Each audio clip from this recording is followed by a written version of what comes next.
Lomsebenzi waqala kwiminyaka elishumi edluleyo, kodwa kunanamhlanje azikaqala ukuhamba iibhasi ekwakujonge ukuba zithuthe abakhweli.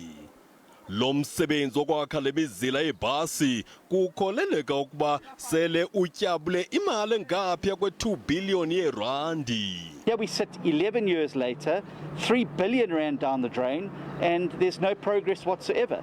Imagine the opportunity cost of that 3 billion rand. How many houses could have been built in Ruesterburg, the sewage pipes that could have been laid, infrastructure that could have been put in. This is a complete waste of money. Lenkokheli yeDA ithi lo mbutho uza kuthi thaca epalamente lomba.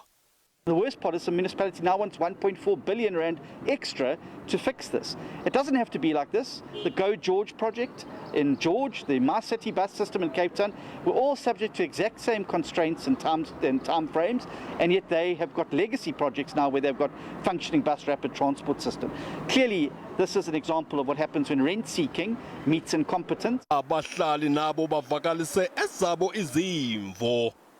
It's a good project if it was executed well, but unfortunately it's another way to milk the municipality out of the funds. It's affecting our traffic flow, especially during the weekends and then month end. Umasipala waseRuesterburg akaphefumlanga kulomba.